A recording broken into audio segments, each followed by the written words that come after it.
Chapter 30 in our annual cycle of the Tanya study. And now the Alter Rebbe continues and says there's another method to deal with someone who feels unresponsive to godliness, that somehow he or she cannot get within themselves that warmth and that spirituality and godly feeling, and it doesn't touch them in any way. And that is based on what the sages said, that you should humble yourself before all. What does it mean before all? And truthfully humble yourself. That means even before great sinners, you should humble yourself. But how can you humble yourself in front of great sinners when you know they do so much worse than you? So it's based on another teaching of the rabbis that said that you should not judge anyone until you came limkomo, to their place. What does it mean to their place? That you can't judge anyone until you're in the same situation as them. Imagine someone who's spending their time out there in the public where they're faced with a lot of temptations and things that are immoral and things that are not right, and that's what they see all the time. And on top of that, they may have a Yetzer Hara, they may have passion within them that drives them, and they get passionate towards those things that they see that are wrong. While you may be sitting and studying Torah all day in a place where you don't have any temptations, and maybe you don't even have that strong passion. So therefore, their place is what causes them. Now, it's not an excuse. It doesn't mean that they get away with it. Because even them, they're supposed to work hard to win their battles, because there's a certain fear of Hashem that's within every one of us that they have to awaken. As Hashem gave us the nature that our mind controls our heart.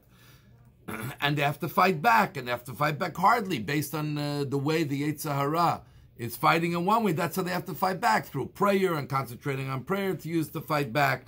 And in any other way, through studying Torah and going way beyond their nature. It has to be a battle that they have to do, and they could do it. So therefore, if they don't do it, they are wrong.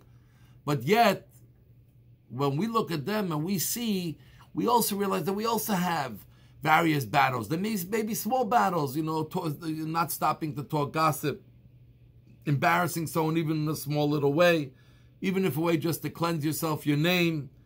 We're not doing fully sanctifying ourselves in the permitted areas fully and completely. So we also have little things. And are we fighting so hard against those little things? So yes, they're not as serious as the big sins that others are doing. But for us, because we're closer to Hashem, we are judged much more carefully than those who are not so close to Hashem. And therefore, we have to be much more careful. So when you think about that, you realize that you're not so big. You're not so important, and maybe that helps humble you and opens you up that you can feel the godliness more in your life. And we're actually told that by people who are sinners, when they sin, even intentionally, it's like a mistake. Because they are so far from Hashem, it's hard for them to awaken their fear of Hashem, but they still have to, but it's hard for them. But you are closer to Hashem. You have to be able to work harder and to be able to win those battles. So this concludes chapter 30. To see the rest of our series on Tanya, go to the Chabad TMR YouTube channel.